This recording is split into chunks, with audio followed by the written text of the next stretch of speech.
अपने ऑब्जेक्टिव पे आते हैं। तो हमारा जो पहला ऑब्जेक्टिव है इसको ध्यान से पढ़िएगा, आपके आने वाले एग्जाम में जरूर यहाँ से कोई ना कोई ऑब्जेक्टिव बन जाएगा। और चलिए शुरुआत करते हैं। डीसी की अपेक्षा एसी पारेषण प्रणाली का मुख्य लाभ है, यानी डीसी की तुलना में एसी के क्या फायदे हैं। डीसी की अपेक्षा एसी के क्या लाभ हैं। यह लो कास्ट पर, लो लागत यानी लो कास्ट पर ट्रांसमिट की जा सकती है। यह इसका वोल्ट का परिवर्तन आसानी से किया जा सकता है। यह सरलता से डीसी में परिवर्तित किया जा सकता है, परिवर्तनीय है। ये सारे ऑप्शन सही हैं, इसलिए इसका ऑप्शन डी सही होगा। विद्युत उत्पादन केंद्र में विद्युत उत्पादन के लिए प्रयुक्त अल्टरनेटर अधिकतम वोल्टता पर कार्य करता है। तो ये कार्य करता है, तो ये इंडिया के लिए 11 केवी चलाऊ है। तो यहाँ पे हमारा 11 केवी वोल्ट होगा। सामान्य भूमि में वैद्युतिक खंभे की भूमि में दबाई गई लंबाई होगी। इसका समझिएगा मतलब, जैसे ये हमारा अर्थ है, जमीन है, जमीन में पोल जो है इस तरीके से मफिंग जो की जाती है, पोल की मफिंग कितना की जाती है, इसको मफिंग बोला जाता है।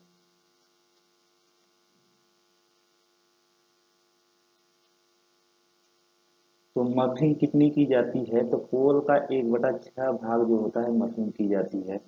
तो इसका वही पूछ रहा है कि भूमि में दबाई गई लंबाई कितनी होगी। तो खंभे की कुल लंबाई का छठा भाग यानी 1/6 भाग खंभे की मफिंग की जाती है। सीमेंट कंक्रीट का प्रयोग तक लंबाई में किया जाता है। तो ये 11 केवी तक की लंबाई में सीमेंट कंक्रीट जो होता है किया जाता है। दो ट्यूबुलर खंभों के बीच की रखी जाने वाली दूरी यानी कि स्पैन कितनी होनी चाहिए, तो ये 50 से 80 मीटर तक होनी चाहिए। इसको आपको लर्न करना पड़ेगा, याद करना पड़ेगा। नेक्स्ट क्वेश्चन की तरफ मूव करते हैं दोस्तों।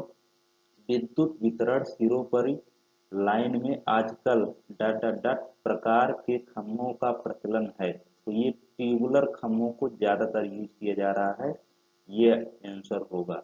सिरोपरी लाइन में नंगे तारों की अपेक्षा फोर कोर इंसुलेटेड केबल प्रयोग किया जाता है। इसका क्या रीजन है। तो फोर कोर इंसुलेटेड केबल इसलिए प्रयोग किया जाता है ताकि लाइन में अनाधिकृत अनाधिकृत संयोजन लेने में कमी हो।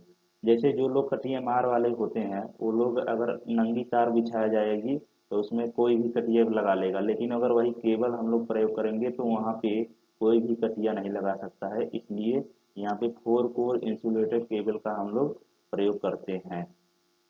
इसका मुख्य फायदा ये है जो हम लोग केबल प्रयोग करते हैं। नेक्स्ट क्वेश्चन की तरफ मूव।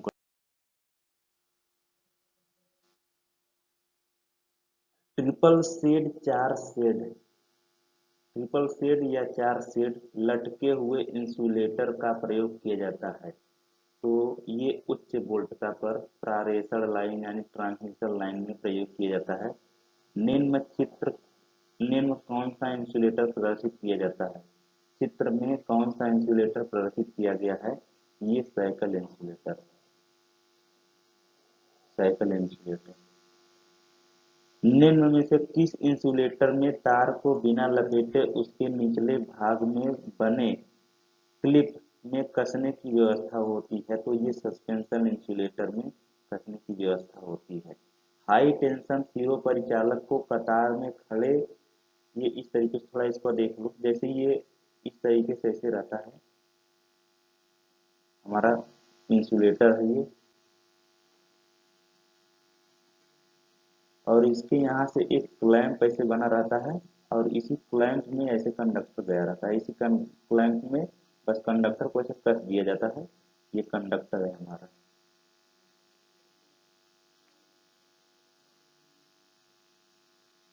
हाई टेंशन सिरों पर चालक को कतार में खड़े बिजली के खंभों पर सीधा रखने के लिए किस प्रकार का चालक इंसुलेटर प्रयोग किया जाता है। यानी कि जैसे ये पोल है हाई टेंशन का और यहाँ पे 33 केवी की वोल्टेज जो जा रही है, इस तरीके से हमारा बनाया जाता है। ये हमारा एमएस चैनल है।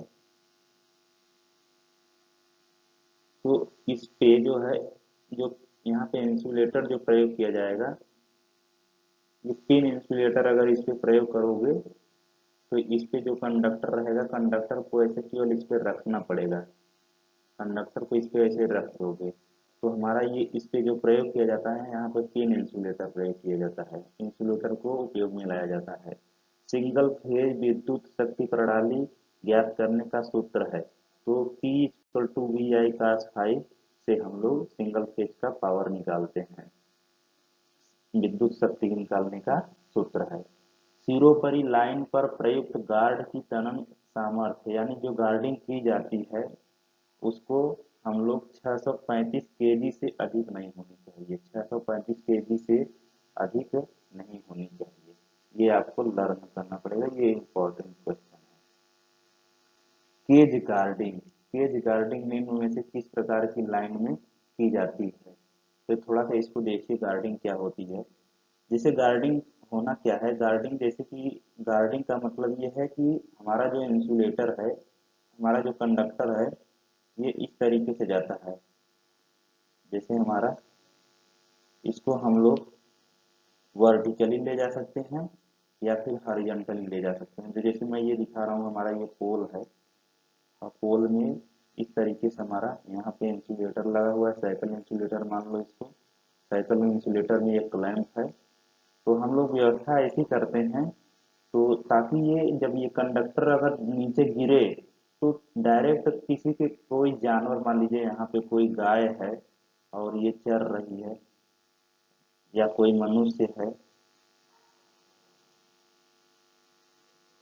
तो उसको अगर ये कंडक्टर सीधा इसके ऊपर गिरेगा तो उसको शॉक लग सकता है, मर सकती है। इसलिए इसके ऊपर गार्डिंग की जाती है। गार्डिंग मतलब रक्षा करना। गार्डिंग का मतलब होता है रक्षा करना। गार्डिंग, थोड़ा सा लिखता हूँ साफ। गार्डिंग, रक्षा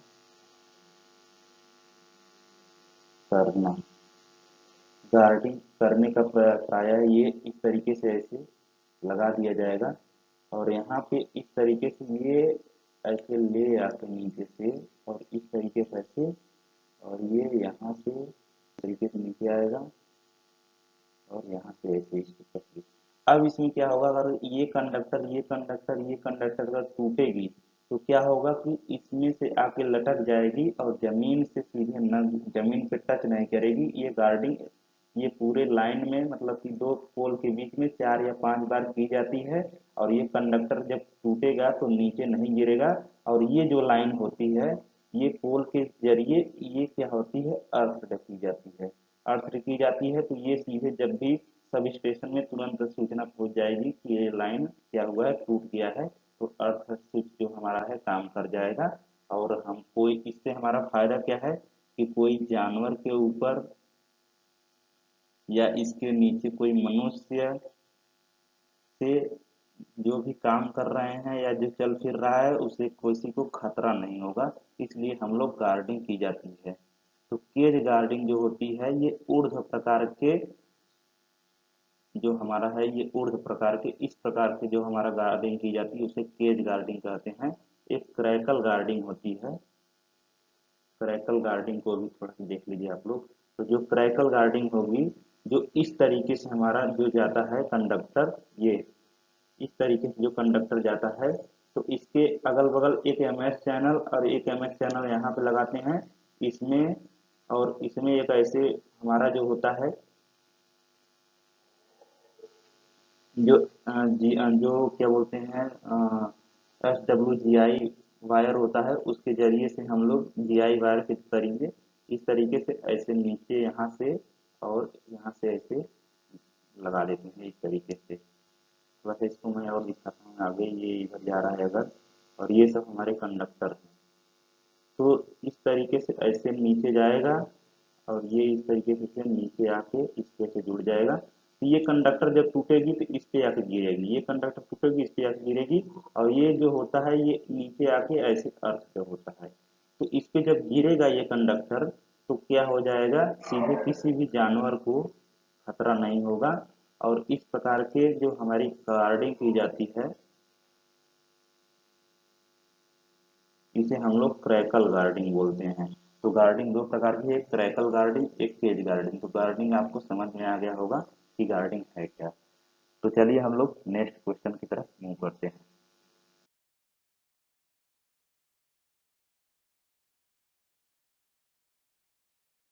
किसी भवन की छत से 33 वोल्ट पारेषण लाइन की न्यूनतम ऊंचाई होनी चाहिए। किसी भवन की छत से 33 केवी वोल्ट के लिए 33 केवी वोल्ट के लिए ट्रांसमिशन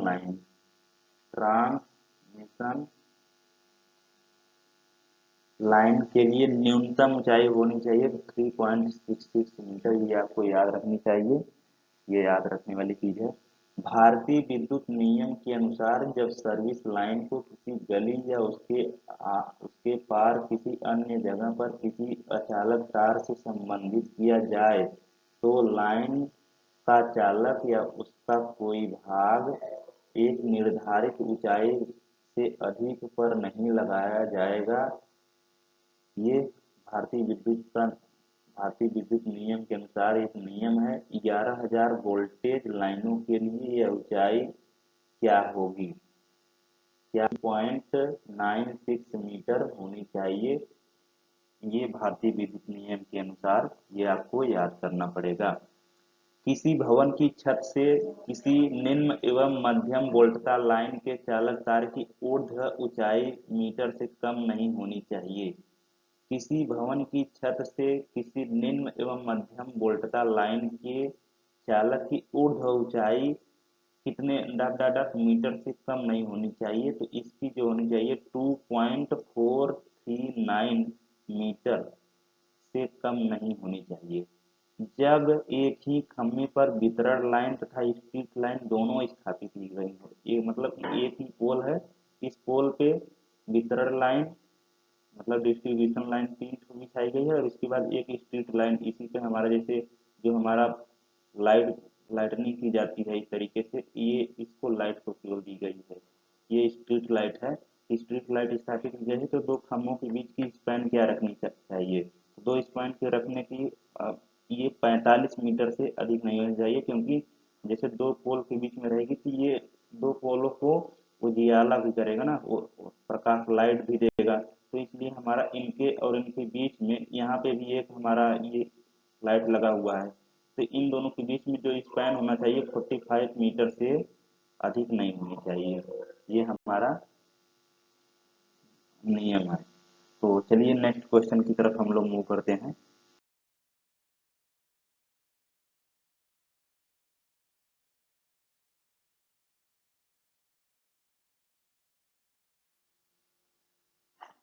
किसी निम्न एवं मध्यम वोल्टता सिरों पर लाइन का कोई भी चालक तार सड़क सड़क के आर पार अवस्था में भूतल से metre dot dot dot metre से ऊंचाई पर स्थापित नहीं किया जाना चाहिए। तो ये 5.791 ये ऑप्शन होगा।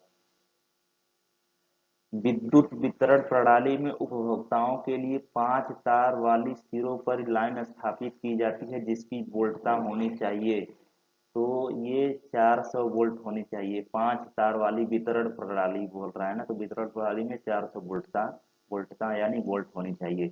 400 volt three phase service line कहलाती है, ये निम्न वोल्टता कहलाती है। विद्युत उत्पादन केंद्र से ग्रिड तथा सब स्टेशन को विद्युत शक्ति आपूर्ति के लिए निम्न में से कौन सी लाइन उपयुक्त की जाती है, तो ये उच्च वोल्टता की जाती है, उच्च वोल्टता प्रयोग की जाती है। ग्रिड तथा सब स्टेशन को विद्युत शक्ति आपूर्ति के लिए निम्न में से कौन सी लाइन उपयोग की जाती है, तो ये हमेशा हाई वोल्टेज लाइन की जाती है, हाई वोल्टेज लाइन।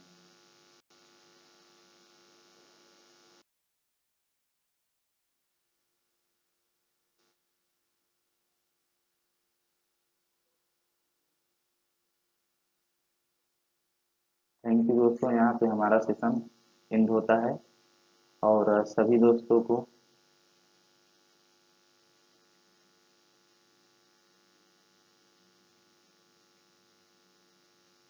यह वीडियो शेयर कर दीजिए, जिनका जिनका एग्जाम है उनको मदद मिल सके। तो वीडियो का एंड करते हैं, मिलते हैं नेक्स्ट वीडियो में। Thank you. जय हिंद।